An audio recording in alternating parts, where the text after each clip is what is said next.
Hi, passionate Rangers FC fans. Welcome to Rangers Update, your dedicated source for all things Rangers. Before we dive in, we want to express our gratitude for your unwavering support.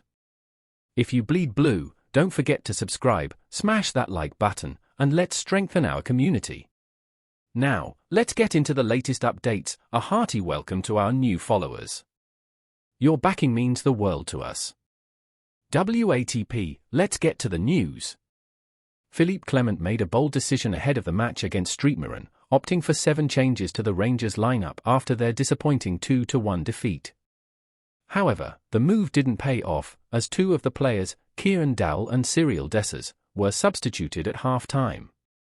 The heavy defeat left Clement facing intense scrutiny, with many questioning his tactics, including former Rangers striker Chris Boyd. Boyd criticised Clement for following the advice of the club's sports scientists, resting key players in what was a must-win match for the club. The pressure was mounting on Clement's shoulders, and after the final whistle, he stood by his decisions, explaining that managing player fitness and injuries had to take precedence over short-term results. Clement defended his choices, insisting that making tough decisions was part of his responsibility as a manager. He addressed the media candidly, outlining the reasons behind his decisions and stressing the importance of long-term squad management. "It's really simple, guys," Clement explained to reporters. Yanis was sick and wasn't available to start. Leon Balogun is injured, and Jefter had already played nearly the same number of games as last season up until now. Ridvan, who played in his place, performed well in that position. The Rangers manager continued to highlight the physical toll the season had taken on his players. Voslov had already played double the amount of minutes he did last season, and he was telling me he was exhausted. The same goes for Hamza, who had also played almost the same number of minutes in a short period. Clement emphasized that, while some players had shown quality when they came on in the second half, he had to be mindful of their long-term fitness. "I would be a fool if I had started with them and they were injured after 60 minutes, missing 1 or 2 months. That's why I listen to my staff and my players about their physical condition. It's all about managing their limits. I've pushed them in the past weeks, but there's only so much you can ask before injuries become a real concern." A major issue for Clement this season has been the injuries to key players, including central defender John Sauter. The 28-year-old had been one of Rangers' standout performers but picked up a serious injury during their match against Tottenham Hotspur. Clement pointed out that overexposure to first-team football may have contributed to Sauter's injury, as the defender had been playing consistently for the team. Since Sauter's absence, Rangers have struggled defensively, conceding goals more frequently. Clement suggested that maintaining a proper balance and rotation in the squad was vital to avoid further breakdowns. John Sauter is a perfect example. "We pushed him until one moment and then he got injured," Clement said. "It's about making these decisions together with the staff and players, balancing their physical needs with the demands of the game." With Rangers slipping 14 points behind Celtic in the Scottish Premiership, the manager's approach has been under heavy scrutiny.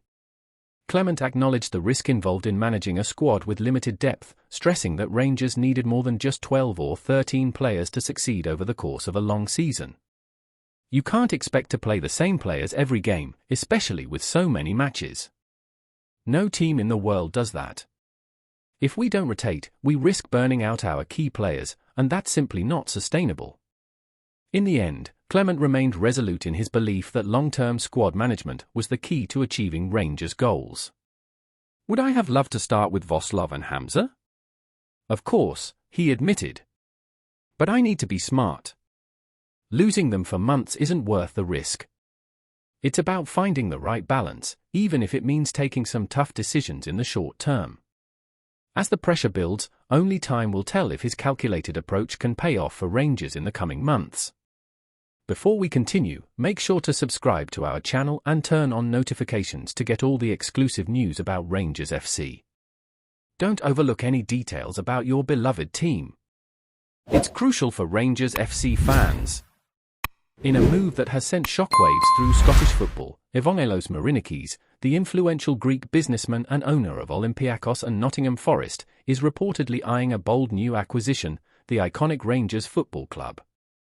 Marinakis, known for his extensive empire spanning shipping, media, and football, has long been a key player in the world of sports investments. Now, the question on everyone's mind is whether he could bring the same level of success to Glasgow that he has achieved with his other clubs. The Greek magnate's acquisition of Olympiakos in 2010 turned the club into a powerhouse, dominating Greek football and making history by securing the 2024 UEFA Europa Conference League title. His involvement with Nottingham Forest has been equally transformative, with the club returning to the Premier League after a 23-year absence under his leadership. But Marinakis' ambition doesn't stop there. The possibility of taking over Rangers marks the next logical step in his pursuit of footballing greatness. The reported interest in Rangers comes at a time when the club is seeking stability and direction following years of financial struggles and managerial changes. What makes Marinakis' potential takeover particularly compelling is his track record. His leadership has seen Olympiakos secure multiple league titles and cups, and his financial backing has helped Nottingham Forest revamp its infrastructure and compete at the highest levels. His clear ambition for European success at all his clubs suggests that Rangers, with their storied history and passionate fanbase, could be the next beneficiary of Marinakis' drive to bring glory to every corner of his football empire. However, it's not just his footballing credentials that have made Marinakis a household name. His business acumen extends far beyond the pitch, with a strong foothold in the shipping industry and media, including owning Greece's alter ego media group. Yet, his journey has not been without controversy. Accusations of match-fixing and interference have followed him, but he has consistently been acquitted. Despite the challenges, Marinakis remains a figure of influence, a man who knows how to navigate the complex intersection of business, sport, and media. Marinakis' exceptional business acumen has been a cornerstone of his success across various industries, and it's this skill set that could be the game-changer for Rangers. His background in the shipping industry, where he founded Capital Maritime and Trading Corp., has equipped him with a sharp understanding of financial strategy, logistics, and global markets. This expertise has allowed him to make astute decisions in both football and media investments. If he were to take control of Rangers, his ability to navigate complex financial landscapes could help the club secure crucial sponsorships, investments, and partnerships, providing the financial stability needed for long-term success. One of Marinakis' standout qualities as a businessman is his strategic vision. He has a proven track record of transforming underperforming clubs into competitive forces on the international stage. Under his leadership, Nottingham Forest not only gained promotion to the Premier League but also embarked on major redevelopment projects to improve their stadium and training facilities. Rangers, with its vast potential and legacy, would likely benefit from similar infrastructural improvements. Marinakis could bring the resources needed to modernize Ibrox and develop state-of-the-art training facilities, ensuring the club remains competitive in both domestic and European competitions. Moreover, Marinakis is no stranger to navigating the intricacies of European football. His success with Olympiakos in the UEFA Europa League proves that he understands how to build teams capable of competing on the continental stage. With Rangers seeking to reclaim their place as a dominant force in Scottish football and assert themselves in Europe, Marinakis' expertise in scouting talent, managing club operations, and securing key player acquisitions would be invaluable. His global network, honed through his connections in the shipping and media industries, could help bring high-caliber players and coaches to Ibrox, further strengthening the squad.